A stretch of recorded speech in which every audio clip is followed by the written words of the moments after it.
ఈరోజు మనం చెప్పుకునే కథ అసమర్థుడి పాలన.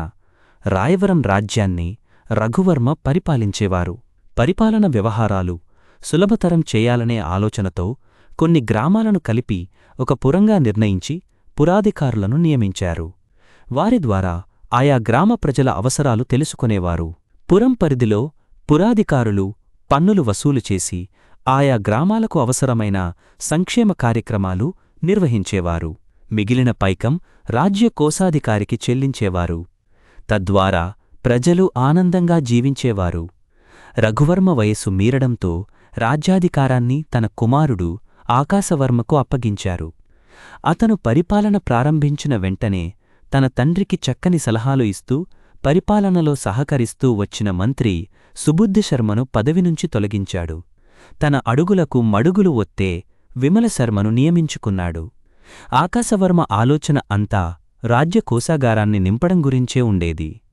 అందుకే తండ్రి నియమించిన పురాధికారులను తొలగించి నేరుగా రైతులు, వ్యాపారస్తులు కోశాధికారికి పన్నులు చెల్లించే విధంగా ఆజ్ఞలు జారీ చేశాడు.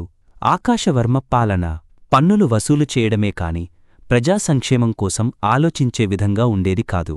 దీంతో రాజ్య ప్రజలు చాలా ఇబ్బందులు ఎదుర్కొనసాగారు. అప్పుడు రఘువర్మ కుమారుణ్ణి, నాయనా, నీ పరిపాలన ఘోరంగా ఉంది.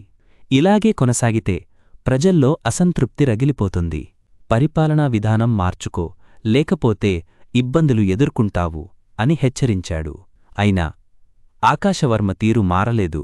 అప్పటికే అతడి పాలనపై ప్రజల్లో అసంతృప్తి ఉందని గమనించిన సామంతుడైన కీర్తిసేనుడు, రాజా, మీ పరిపాలనపై జనాల్లో అసంతృప్తి విపరీతంగా పెరిగిపోతోంది. ఇలాగే కొనసాగితే శత్రురాజ్యాలు రాయవరంపై దండెత్తే ప్రమాదముంది. ప్రజల్లో ఉన్న ఆ భావన తొలగించి సంక్షేమ కార్యక్రమాలు చేపట్టండి అని హితవు పలికాడు. నీ సలహాలు నాకేమీ అక్కర్లేదు, నా రాజ్యాన్ని నేను రక్షించుకోగలను అని కీర్తిసేనుడితో ఆకాశవర్మ కటువుగా మాట్లాడాడు. రోజురోజుకు ప్రజల కష్టాలు పెరిగిపోసాగాయి. విపరీతంగా పన్నులు పెంచి ఖజానా నింపుకోవడమే పరమావధిగా ఆకాశవర్మ పాలన సాగించాడు. తనకు వ్యతిరేకంగా జరిగే ప్రజా ఉద్యమాలను సైనిక బలంతో నిలువరించి వారిని నానాహింసలు పెట్టేవాడు. రాయపురం రాజ్యంలోని చాలామంది సామంతరాజు కీర్తిసేనుడిని కలిసి ఆకాశవర్మ పాలన నుంచి రాయవరం ప్రజలను కాపాడాలని కోరారు. దాంతో అతను ప్రజల అభీష్టం మేరకు రాయవరంపై దండెత్తాడు. ఆకాశవర్మకు తన రాజ్య ప్రజల నుంచి సహకారం లేకపోవడంతో ఓటమి తప్పలేదు. రాయవరం రాజ్యాన్ని కీర్తిసేనుడు చేజిక్కించుకున్నాడు. మంచి చెప్పేవారి మాట పెడచెవిన పెట్టినందుకు రాజ్యాన్నే కోల్పోవాల్సి వచ్చిందని బాధపడుతూ తన ప్రాణాలు రక్షించుకోవడానికి ఆకాశవర్మ సమీప అడవుల్లోకి పారిపోయాడు.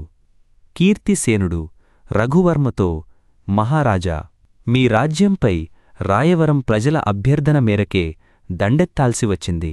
క్షమించండి, మీ కుమారుడు ఆకాశవర్మ పరిపాలన అంతమొందించాను.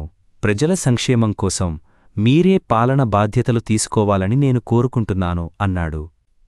అప్పుడు రఘువర్మ, నాయనా, నీ పాలనా దక్షత నాకు తెలుసు. నా వయస్సు మీరడం వల్ల నేను బాధ్యతలు స్వీకరించలేను. అందుకే సమర్థుడవైన నువ్వే పరిపాలన బాధ్యత వహించు అని కీర్తిసేనుడికే పట్టం కట్టాడు.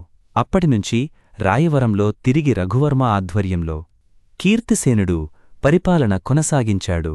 దాంతో అప్పటినుంచి ప్రజలు ఆనందంగా గడపసాగారు.